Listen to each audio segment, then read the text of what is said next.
It started as a simple top-down cops and robbers game, even bearing the name Race and Chase in the very beginning. And now, this. This is Grand Theft Auto.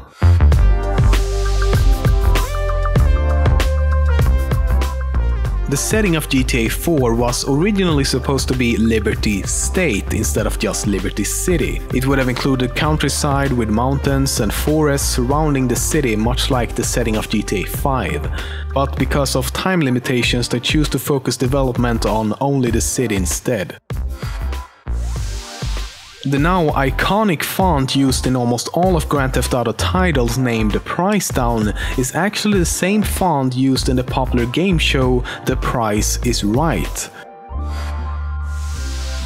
There's evidence that other Rockstar games could exist within the same universe as Grand Theft Auto. For example, in GTA 5, in Franklin's apartment, there's a book named Red Dead by Jay Marston. For those of you who don't know, it's a reference to the main protagonists John or Jack Marston from the game Red Dead Redemption. The game Manhunt takes place in a fictional city called Carcer City, and that city is in fact mentioned in several GTA games, both in conversation and on radio stations. Bro, what was your first bank score? 88, outskirts of Carcer City. In GTA 4, the school Bullworth Academy from the game Bully is featured in one of the in-game TV shows called I'm Rich. Months before GTA 5 was released, some very devoted fans over at GTA forums was able to predict what the GTA 5 map would look like with some almost unreal precision. They did this by very carefully analyzing every single piece of information they could get their hands on, from various trailers, advertisements, images, interviews, and other media Rockstar released prior to the game. The protagonist Niko Bellic from GTA 4 was based on the Russian actor Vladimir Mashkov in the film Behind Enemy Lines. This becomes very clear when you compare them side by side, as they look extremely similar. He was even offered to voice the character himself, but turned it down. Rockstar did the same thing with the three main protagonists in GTA 5, except they actually voiced their characters as well.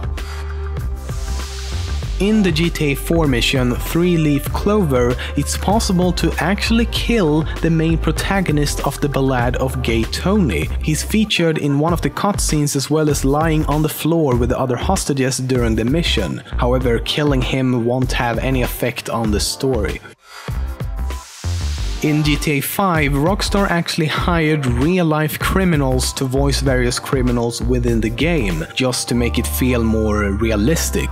And a lot of the time they just improvised lines instead of following the script to get the game closer to reality. One voice actor was only let out of prison the day before he went in to record his lines.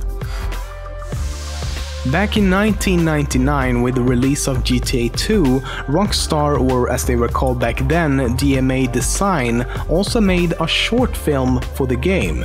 It was released for the purpose of advertising the game, and several clips from the film was included as an opening cutscene within the game itself. It follows the main protagonist of the game, Claude Speed, as he's chased by a group of armed gang members around the city. Because it was only intended as advertisement, the 8-minute short film was never given an official name, and thus it's simply referred to as GTA 2 the movie. The film is no longer available on the game's official website, but can still be viewed on YouTube. Back when GTA 3 was released in 2001, several things were changed and removed from the game out of respect for the recent 9/11 attacks. For example, the design of the police cars were changed. The old color scheme of blue with white stripes specifically resembled that of the NYPD. The iconic box art style was also redesigned partly because of 9/11.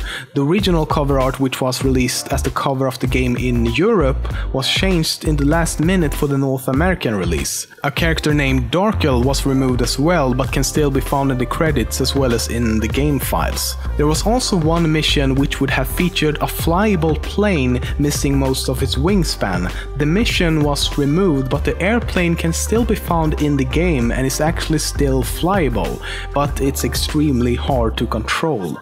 When asked about exactly how much was changed from the original version, Rockstar stated that only about 1%, and that they only removed one mission that referenced terrorists and changed a few other cosmetic details, such as the aforementioned car details, some pedestrian comments and radio dialogue. We all know that Grand Theft Auto is one of the biggest video game franchises out there, but with the release of GTA 5, it's on a whole other level. Even though GTA 5 was released only last year, it's already claimed the number 6 spot of best-selling video games of all time. It's even more impressive considering it's only been available on 2 systems, the Xbox 360 and PlayStation 3. So far, it's sold 32.5 million copies across both platforms. Compare that to GTA 4, which was released in 2008 and is currently number 14 on that list. The game also holds 7 Guinness World Records.